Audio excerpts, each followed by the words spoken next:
ഈ അടുത്ത് ജയിലിൽ പോയ ഒരു സഹോദരൻ ജയിലിലെ കഥ പറയുകയാണ്.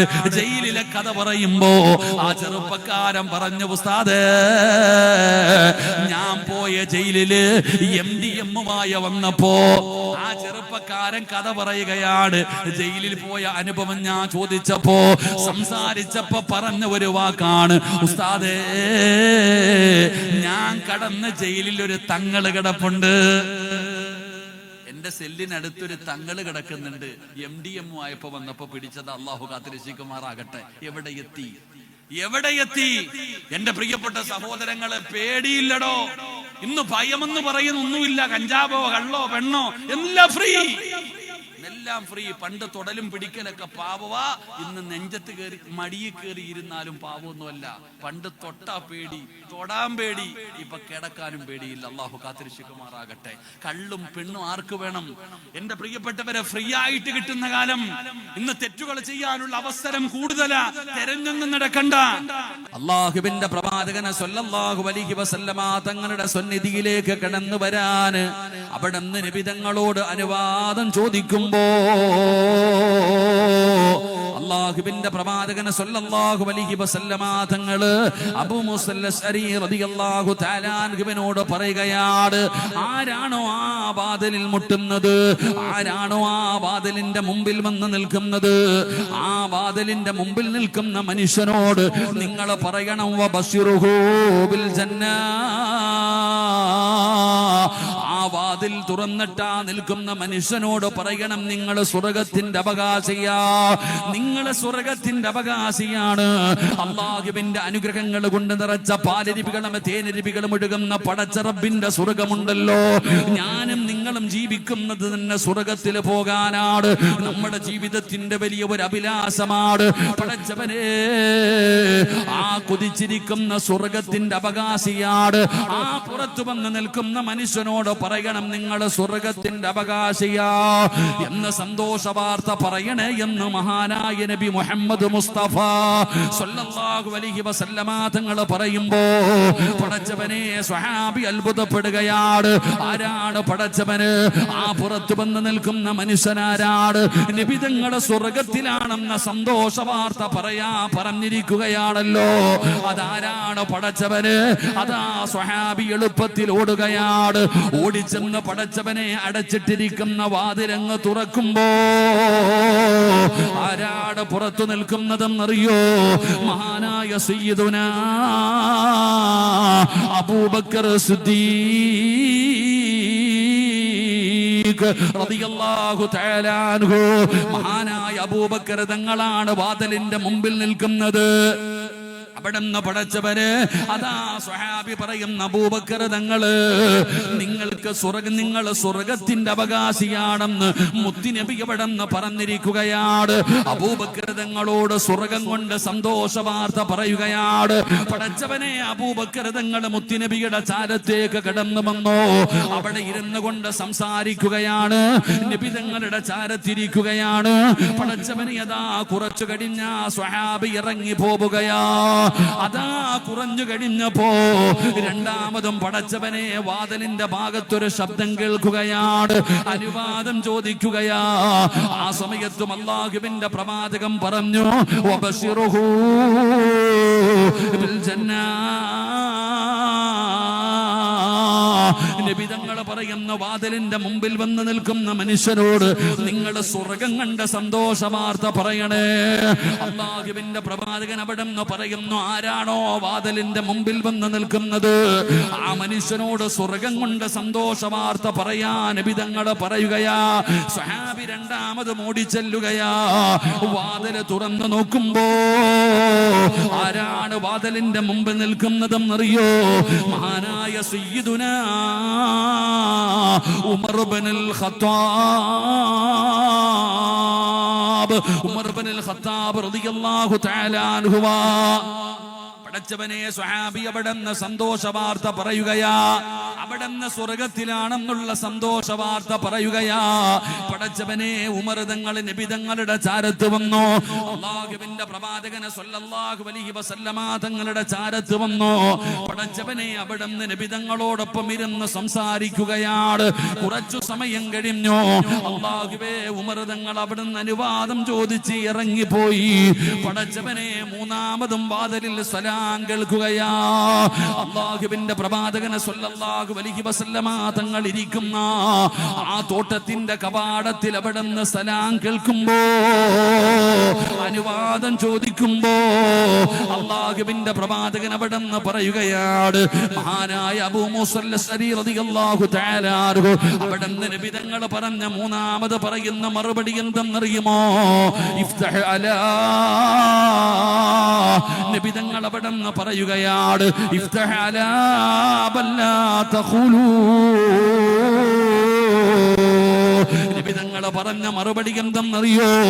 ആദ്യം രണ്ടുപേര് കടന്നു വന്നപ്പോ നബി തങ്ങൾ പറഞ്ഞു, വാതിൽ തുറന്നിട്ട് അവരോട് പറയണം നിങ്ങൾ സ്വർഗത്തിലാണെന്ന്, നിങ്ങൾ സ്വർഗത്തിന്റെ അവകാശിയാണെന്ന് വാതിലിന്റെ മുമ്പിൽ നിൽക്കുന്നവരോട് പറയണമെന്ന് നബി തങ്ങൾ പറയുമ്പോ, മൂന്നാമതായിട്ട് അല്ലാഹുവിന്റെ റസൂൽ അവിടെന്ന് പറയുകയാണ്, ആ മൂന്നാമത് നബി തങ്ങൾ പറഞ്ഞ മറുപടി എന്തെന്നറിയോ? ആ വാതിലിന്റെ മുമ്പിൽ നിൽക്കുന്ന മനുഷ്യനോട് നിങ്ങൾ പറയണം നിങ്ങൾ സ്വർഗത്തിലാണെന്ന്. ആ മനുഷ്യനോട് നിങ്ങൾ സന്തോഷ വാർത്ത പറയണം നിങ്ങൾ സ്വർഗത്തിലാണെന്ന്. എന്നിട്ട് പ്രത്യേകമായിട്ടൊരു കാര്യം ഇറത്തു പറയണേ, പ്രത്യേകമായിട്ട് ഒരു കാര്യം കൂടെ പറയണം. ആദ്യം വന്നവരോട് ചെന്ന് പറയാൻ പറഞ്ഞത് സ്വർഗത്തിലാണെന്ന, ഈ മൂന്നാമത് വന്ന മനുഷ്യനോട് പറയണം നിങ്ങൾ സ്വർഗത്തിന്റെ അവകാശിയാണ്. പക്ഷേ ഒരു കാര്യം നിങ്ങൾ എടുത്തു പറയണം, ഇത്തിരി പ്രയാസം അനുഭവിക്കേണ്ടി വരും, ഇത്തിരി കഷ്ടപ്പാട് അനുഭവിക്കേണ്ടി വരും, എന്നാലും നിങ്ങൾ സ്വർഗത്തിലാണ്. അല്ലാഹുവിന്റെ പ്രവാചകൻ സ്വല്ലല്ലാഹു അലൈഹി വസല്ലമ തങ്ങൾ അവിടെന്ന് പറയുമ്പോ സ്വഹാബി ചെന്നിട്ട് വാതിൽ തുറക്കുകയാണ്. ആരാണ് പടച്ചവര്? ഈ ഭാഗ്യവാൻ ആരാണ്? ചെന്ന് വാതിൽ തുറക്കുമ്പോ മഹാനായ സയ്യിദുനാ ഉസ്മാൻ ഇബ്നു അഫ്ഫാൻ, ഉസ്മാൻ റളിയല്ലാഹു തആല അൻഹു സ്വഹാബി അവിടെന്ന് പറയുന്നു, നിങ്ങൾ സ്വർഗത്തിലാണ്, പക്ഷേ ഇത്തിരി കഷ്ടപ്പാടും ദുരിതങ്ങളും പ്രയാസങ്ങളും അനുഭവിക്കേണ്ടി വരും. പടച്ചവനെ ഉസ്മാൻ തങ്ങൾ നബി തങ്ങളുടെ ചാരത്ത് വന്നു. അതാ പടച്ചവനെ നബി തങ്ങളോടൊപ്പം ഇരുന്ന് സംസാരിക്കുകയാണ്.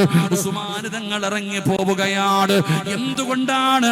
ആദ്യം വന്ന രണ്ടുപേരോട് പറഞ്ഞു നിങ്ങൾ സ്വർഗത്തിലാണെന്ന്, എന്നാ മൂന്നാമത് വന്ന ഒരാളോട് പറയുന്നു നിങ്ങൾ സ്വർഗത്തിലാണ്, പക്ഷേ ഇത്തിരി പ്രയാസമാണ്, ഇത്തിരി പ്രയാസങ്ങളും ബുദ്ധിമുട്ടുകളും അനുഭവിക്കേണ്ടി വരുമെന്ന് ആദരവായ പ്രവാചകൻ നബി മുഹമ്മദ് മുസ്തഫ സല്ലല്ലാഹു അലൈഹി വസല്ലമ തങ്ങൾ അവിടെന്ന് പറഞ്ഞു കൊടുക്കുമ്പോ, ആരാ ഉസ്മാൻ തങ്ങളെന്നറിയുമോ? ചെറുപ്പക്കാരാ, മൂന്നാമത്തെ ഖലീഫയായ സയ്യിദുനാ ഉസ്മാൻ ഇബ്നു അഫ്ഫാൻ റളിയല്ലാഹു തആല അൻഹു ആരാണെന്നറിയോ? പഠിക്കണേ ചെറുപ്പക്കാരാ, എനിക്കും നിങ്ങൾക്കും പഠിക്കാൻ ഒരുപാട് പാഠങ്ങളുണ്ടോ. ഉസ്മാൻ തങ്ങളുടെ ജീവിത ചരിത്രം വായിച്ചാൽ കരയാതെ വായിച്ചു തീർക്കാൻ കഴിയില്ലടോ. വല്ലാത്ത സങ്കടം തോന്നുന്ന ഒരു ചരിത്രമാണ്. ഏത് മനുഷ്യന്റെയും കണ്ണ് നിറയുമടോ.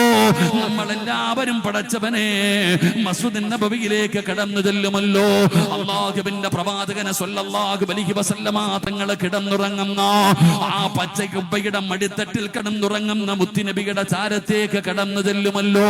അവിടുന്ന് പടച്ചവനെ ജന്നത്തുൽ ബഖി എന്ന് പറയുന്ന ഖബർസാർ, അല്ലാഹുവിന്റെ പ്രവാചകന്റെ ഭാര്യമാര്, അവിടുത്തെ സ്വഹാബത്ത്, അവിടുത്തെ കരളിന്റെ കഷ്ടമായ പ്രിയപ്പെട്ട പൊന്നാര മകള് മഹ്ദി ഫാത്തിമ ബീവി റളിയല്ലാഹു തആല അൻഹ ഉൾപ്പെടെ ഒരുപാട് പേര് കിടക്കുന്ന ജന്നത്തുൽ ബഖി എന്ന് പറയുന്ന ഖബർസാനിൽ പോകാറുണ്ടല്ലോ.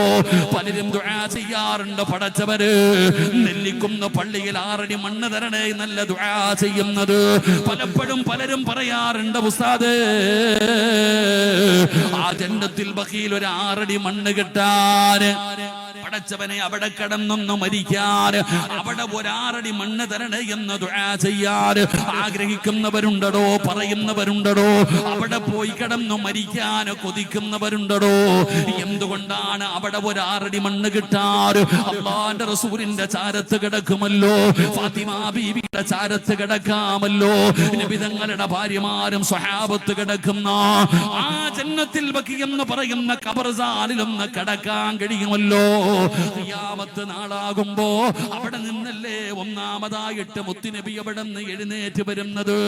എന്റെ പ്രിയപ്പെട്ട സഹോദരങ്ങളെ, എന്തുകൊണ്ടാണ് അവിടെ പോയി കിടക്കാൻ ആഗ്രഹിക്കുന്നതിന്റെ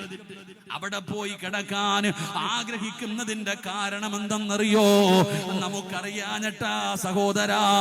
അല്ലാഹുവിന്റെ പ്രവാചകൻ സ്വല്ലല്ലാഹു അലൈഹി വസല്ലമ തങ്ങൾ പറഞ്ഞല്ലോ, നബി തങ്ങൾ പറയുകയാ, മനിസ്തതാ യമൂതു ഫിൽ മദീന. ഏതെങ്കിലും ഒരു മനുഷ്യൻ എന്റെ നാടിനെ ഇഷ്ടപ്പെട്ടാൽ, എന്റെ മദീനയെ ഇഷ്ടപ്പെട്ടാൽ, എന്റെ മദീനയിൽ ആരെങ്കിലും ഒന്ന് മരണപ്പെട്ടാൽ അല്ലാഹു അവന് കൊടുക്കുന്ന പ്രതിഫലം എന്തെന്നറിയോ? അല്ലാഹുവിന്റെ റസൂലിനെ ഇഷ്ടപ്പെട്ട മദീന, ആ മദീനയെ സ്നേഹിച്ചുകൊണ്ട്, ആ മദീനയെ ബഹുമാനിച്ചുകൊണ്ട് ഏതെങ്കിലും ഒരു മനുഷ്യന് മദീനത്ത് ചെന്ന് മരണപ്പെട്ട അല്ലാഹു അവന് കൊടുക്കുന്ന പ്രതിഫലം എന്തെന്നറിയോ? വജബതു ലഹു ശഫാഅതി. അവനെന്റെ ശഫാഅത്തുണ്ടെന്ന് നബി മുഹമ്മദ് മുസ്തഫ സല്ലല്ലാഹു അലൈഹി വസല്ലമ തങ്ങൾ പഠിപ്പിക്കുകയാ. മദീനയെ സ്നേഹിച്ചുകൊണ്ട് ഏതെങ്കിലും ഒരു മനുഷ്യൻ മദീനയിൽ പോയി മരണപ്പെട്ടാൽ നാളെ ഇസ്രാഫീൽ എന്ന് പറയുന്ന മലക്ക് സൂർ എന്ന് പറയുന്ന കാഹളത്തിൽ ഊതുന്ന ദിവസമുണ്ടല്ലോ. അതാ ഖബറിനകത്ത് നിന്ന് ആണുങ്ങളും പെണ്ണുങ്ങളും എല്ലാവരും പടച്ചവനെ എഴുന്നേറ്റ് വരുന്ന പടച്ച റബ്ബിന്റെ പരലോകമുണ്ടല്ലോ. എന്റെ പ്രിയപ്പെട്ടവരെ, ഒരാളും തിരിഞ്ഞു നോക്കാനില്ലാത്ത പടച്ച റബ്ബിന്റെ കോടതിയുണ്ടല്ലോ.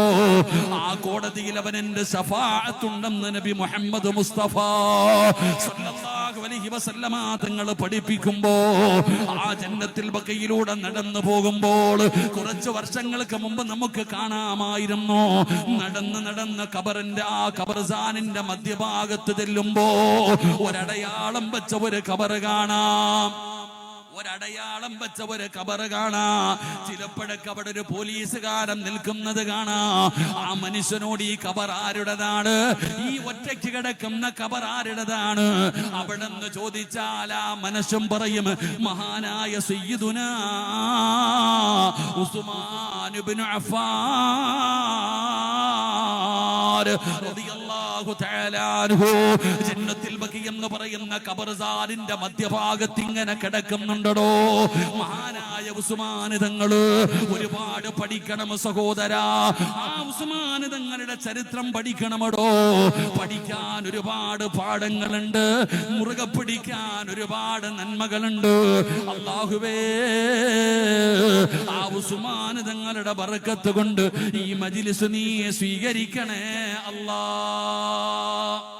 മഹാനായ നബി സല്ലല്ലാഹു അലൈഹി വസല്ലമ തങ്ങൾ ഒറ്റയ്ക്ക് ഇങ്ങനെ തോട്ടത്തിന്റെ അകത്ത് ഇരിക്കുമ്പോ വാതിലിൽ ഒരു ശബ്ദം കേൾക്കുന്നുണ്ട്. നബി തങ്ങൾ പറഞ്ഞു, വാതിൽ തുറന്നിട്ട് ആ മനുഷ്യനോട് പറയണം, നിങ്ങൾ സ്വർഗത്തിലാണെന്ന് പറഞ്ഞേക്കണം. ആ വന്ന് നിൽക്കുന്ന ആൾ ആരാന്നൊന്നും പറഞ്ഞില്ല, അദ്ദേഹത്തോട് പറയണം സ്വർഗത്തിലാണെന്ന്. സഹാബി ആരാ അല്ലാഹ്, ആരാ പടച്ചവൻ, എത്രയും വലിയ ഭാഗ്യവാൻ. നബിതങ്ങൾ സ്വർഗത്തിലാണെന്ന് പറഞ്ഞ ഭാഗ്യവാൻ ആരാ? ഓടിച്ചെന്ന് വാതിൽ തുറന്നു നോക്കുമ്പോ മഹാനായ സയ്യിദുനാ അബൂബക്കർ സിദ്ദീഖ് റളിയല്ലാഹു തആല അൻഹു അവിടെ നിന്ന് പറഞ്ഞു, നിങ്ങൾ സ്വർഗത്തിലാണെന്ന് നബിതങ്ങൾ പറഞ്ഞിട്ടുണ്ട്. എന്റെ പ്രിയപ്പെട്ടവരെ, നബിതങ്ങൾ അടുത്തുപോയി. കുറച്ചു കഴിഞ്ഞപ്പോ രണ്ടാമതൊരാള് വന്നു. അപ്പോഴും നബിതങ്ങൾ പറഞ്ഞു, അദ്ദേഹത്തോട് പോയി പറയണം സ്വർഗത്തിലാണെന്ന്. ആ സ്വഹാബി രണ്ടാമത് ഓടിച്ചെന്നു. വാതിൽ തുറന്നു നോക്കുമ്പോൾ മഹാനായ സയ്യിദുനാ ഉമർ ഇബ്നുൽ ഖത്താബ് റളിയല്ലാഹു തആല അൻഹു അവിടെ നിന്ന് ഉമർ തങ്ങളോട് പറഞ്ഞു, നിങ്ങൾ സ്വർഗത്തിലാണ്. നബി തങ്ങൾ പറഞ്ഞിരിക്കുന്നു നിങ്ങൾ സ്വർഗത്തിലാണെന്ന്. പക്ഷെ മൂന്നാമത് ശബ്ദം കേട്ടപ്പോ നബി തങ്ങൾ പറഞ്ഞു കൊടുത്തു, ആ വാതിലിന്റെ പുറത്ത് നിൽക്കുന്ന ആളോട് പറയണം സ്വർഗത്തിന്റെ അവകാശിയ, പക്ഷേ ഇത്തിരി ദുരിതങ്ങൾ അനുഭവിക്കേണ്ടി വരും. പ്രത്യേകമായി ആദ്യമെന്ന് രണ്ടുപേരോടും പറയാത്ത ഒരു വാക്ക് ആ ആളോട് പറയണം, നിങ്ങൾ സ്വർഗത്തിന്റെ അവകാശിയ, പക്ഷേ ഇത്തിരി പ്രയാസവും ബുദ്ധിമുട്ടും ദുരിതങ്ങൾ അനുഭവിക്കേണ്ടി വരും. അള്ളാഹു നമുക്ക് ഈമാൻ നൽകി അനുഗ്രഹിക്കുമാറാകട്ടെ. വാതിൽ തുറന്നു നോക്കുമ്പോൾ മഹാനായ സയ്യിദുനാ ഉസ്മാൻ ഇബ്നു അഫ്ഫാൻ റളിയല്ലാഹു തആല അൻഹു, ഉസ്മാൻ തങ്ങളായിരുന്നു അത്. എന്തുകൊണ്ടാണ് നബി തങ്ങൾ അങ്ങനെ പറയാനുള്ള കാരണം എന്താ? ആ സ്വഹാബിയോട് മാത്രം പ്രത്യേകമായിട്ട് അങ്ങനെ പറയാനുള്ള കാരണം എന്താ? എന്റെ പ്രിയപ്പെട്ടവരെ, ഉസ്മാൻ തങ്ങളുടെ ചരിത്രം അവിടെ നിന്ന് വായിച്ചു നോക്ക്. 83 വയസ്സ് വരെ ജീവിച്ച സഹാബിയാണ് സയ്യിദുനാ ഉസ്മാൻ. ഉസ്മാൻ റളിയല്ലാഹു തആല അൻഹു, ആ സ്വഹാബികളുടെ ചരിത്രം വായിച്ചാൽ അത്ഭുതപ്പെട്ടു പോകും ചെറുപ്പക്കാരാ, സങ്കടം വന്നു പോകും മോനെ. ആ സ്വഹാബികളുടെ ചരിത്രം വായിച്ചാൽ അറിയാതെ കരഞ്ഞു പോകും. അതാണ് മഹാനായ സയ്യിദുനാ ഉസ്മാൻ ഇബ്നു അഫ്ഫാൻ. ഇസ്ലാമിന്റെ 3ാമത്തെ ഖലീഫയായ ഉസ്മാൻ റളിയല്ലാഹു തആല അൻഹുവിന്റെ ചരിത്രം അവിടെ നിന്ന് വായിച്ചു നോക്ക്. അവിടുത്തെ പ്രത്യേകത എന്തെന്നറിയോ?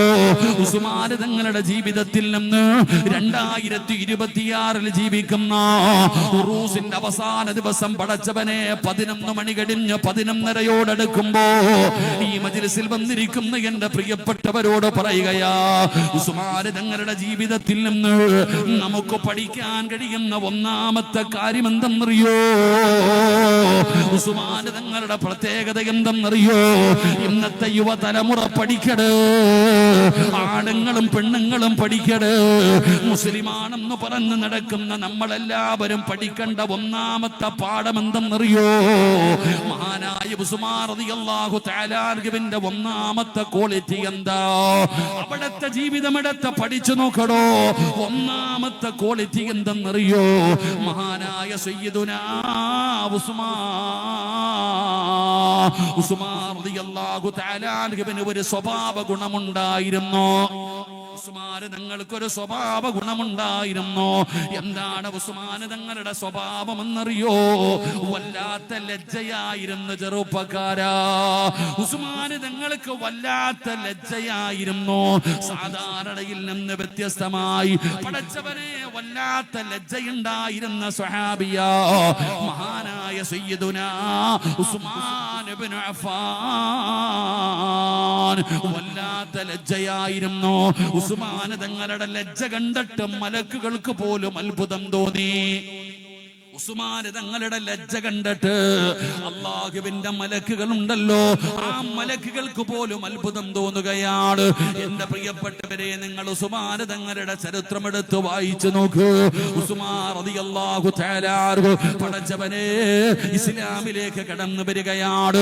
ആദ്യം അബൂബക്കർ തങ്ങളാണ് മുസ്ലിമായത്, പിന്നെ അലിയാർ തങ്ങള്, മഹാനായ സയ്യിദ് ഇബ്നു ഹാരിസ് റളിയല്ലാഹു തആല അൻഹു, 4ാമനായി മഹാനായ സയ്യിദുനാ ഉസ്മാൻ ഇബ്നു അഫ്ഫാൻ, 4ാമനായി ഇസ്ലാമിലേക്ക് മെമ്പർഷിപ്പ് എടുത്ത് കടന്നു വന്ന സ്വഹാബി ഉമർ തങ്ങൾ 40ാമനായിട്ടാണ് മെമ്പർഷിപ്പ് എടുത്തത്. ആ ഉസ്മാൻ റളിയല്ലാഹു തആല അൻഹുവിന്റെ പ്രത്യേകത എന്തെന്നറിയോ? ഈ കാലഘട്ടത്തിൽ ജീവിക്കുന്ന യുവത്വമേ, അല്ലാഹുവിന്റെ ആരിഫീങ്ങളുടെ ഉറൂസ് മുബാറക്കിനെ കടന്നു വന്ന എന്റെ പ്രിയപ്പെട്ട മുസ്ലിമേ, ഉസ്മാൻ റളിയല്ലാഹു തആല അൻഹു 4ാമതായി മുത്തുനബിയുടെ ചാരത്തേക്ക് കടന്നു വന്നു. അശ്ഹദു അല്ലാ ഇലാഹ ഇല്ലല്ലാഹ്. മുത്തുനബിയുടെ മുമ്പിൽ വന്ന് കൈപിടിച്ച് മുസാഫഹത്ത് ചെയ്യുകയാണ്. അവിടെ നിന്ന് ശഹാദത്ത് കലിമ പറഞ്ഞുകൊണ്ട് പരിശുദ്ധമായ ദീനുൽ ഇസ്ലാമിലേക്ക് കടന്നു വരികയാ. ഉസ്മാൻ തങ്ങൾ മുസ്ലിമായടോ, ഉസ്മാൻ തങ്ങൾ മുസ്ലിമായടോ. പടച്ചവനെ, ഉസ്മാൻ തങ്ങൾ മുസ്ലിമായി 83 കൊല്ലം ജീവിച്ചടോ. 83 വയസ്സിലാണ് മഹാനായ ഉസ്മാൻ റളിയല്ലാഹു തആല അൻഹു ലോകത്തോട് വിട പറയുന്നത്. പക്ഷേ അല്ലാഹുവിന്റെ പ്രവാചകൻ സ്വല്ലല്ലാഹു അലൈഹി വസല്ലമ തങ്ങളുടെ കയ്യിൽ പിടിച്ച വലത് കൈയുണ്ടല്ലോ, അല്ലാഹുവിന്റെ റസൂലിന്റെ കൈ പിടിച്ച് മുസാഫഹത്ത് ചെയ്ത ആ വലത് കൈയുണ്ടല്ലോ, ആ വലത് കൈ കൊണ്ട് മരിക്കുന്നത് വരെ ഉസ്മാൻ തങ്ങൾ സ്വന്തം ഔറത്തിൽ പോലും തൊട്ടിട്ടില്ല. അല്ലാഹുവിന്റെ പ്രവാചകന്റെ കൈ തൊട്ട വലത് കൈയുണ്ടല്ലോ, നബി തങ്ങളുടെ കയ്യിൽ മുസാ മുസാഫഹത്ത് ചെയ്ത വലത് കൈയുണ്ടല്ലോ, ആ വലത് കൈ കൊണ്ട് 83 വയസ്സ് വരെ ജീവിച്ച ഉസ്മാൻ ഇബ്നു അഫ്ഫാൻ റളിയല്ലാഹു തആല അൻഹു വേറെ ആരുടെയുമല്ല, സ്വന്തം ഔറത്തിൽ പോലും ആ വലത് കൈ കൊണ്ട് തൊട്ടിട്ടില്ല. കാരണം മുത്തുനബി തൊട്ട കൈയാണല്ലോ, അല്ലാഹുവിന്റെ റസൂല് പിടിച്ച കൈയാണല്ലോ.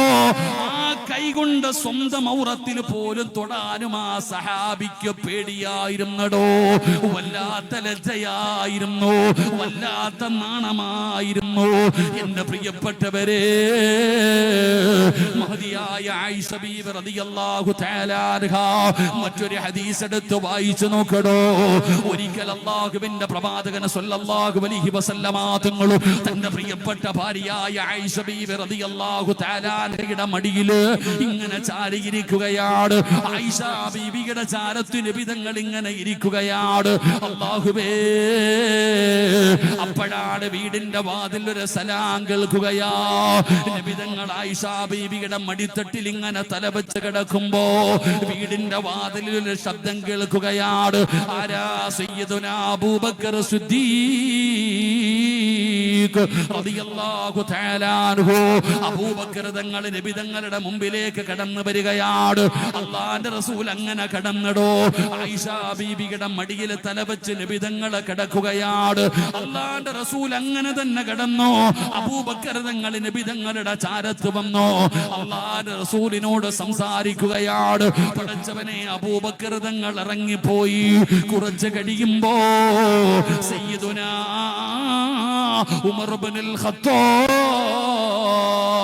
റളിയല്ലാഹു തആല അൻഹു അല്ലാഹുവിന്റെ പ്രവാചകന്റെ ചാരത്തേക്ക് സലാം പറഞ്ഞുകൊണ്ട് കടന്നു വരികയാണ്. നബി തങ്ങൾ അങ്ങനെ തന്നെ കടന്നടോ. അല്ലാഹുവിന്റെ റസൂൽ അങ്ങനെ തന്നെ കടന്നു. പടച്ചവനെ, അതാ ഉമർ തങ്ങൾ കടന്നു വന്നു. അല്ലാഹുവിന്റെ റസൂലിനോട് സംസാരിക്കുകയാണ്. അത് കഴിഞ്ഞ് ഉമർ തങ്ങൾ ഇറങ്ങിപ്പോയി. അതാ മൂന്നാമത് സലാം കേൾക്കുന്നു. മഹാനായ സയ്യിദുനാ ഉസ്മാൻ ഇബ്നു അഫ്ഫാൻ, ഉസ്മാൻ തങ്ങളുടെ ശബ്ദം കേട്ടപ്പോ റസൂലുള്ളാഹിയുടെ വീടിന്റെ മുമ്പിൽ വന്നിട്ട് സലാം പറയുമ്പോ അല്ലാഹുവിന്റെ റസൂല് അവിടുന്ന് എഴുന്നേൽക്കുകയാ.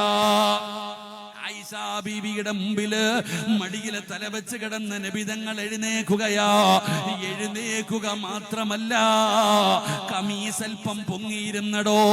അല്ലാഹുവിന്റെ റസൂല് സ്വല്ലല്ലാഹു അലൈഹി വസല്ലമ തങ്ങൾ ധരിച്ചിരുന്ന ആ വസ്ത്രമൊന്ന് അല്പം ഇങ്ങനെ മുകളിലേക്ക് ഉയർന്നിരുന്നു. ഔറത്തല്ല, ഒരല്പം ഭാഗം മുകളിലേക്ക് ഉയർന്നിരുന്നു. നബി തങ്ങൾ അത് പിടിച്ച് നേരെയിട്ടു. അല്ലാഹുവിന്റെ റസൂല് വസ്ത്രം നേരെയിട്ടു. ആയിഷ ബീവിയുടെ മടിയിൽ നിന്ന് നബി തങ്ങൾ എഴുന്നേറ്റിരുന്നു.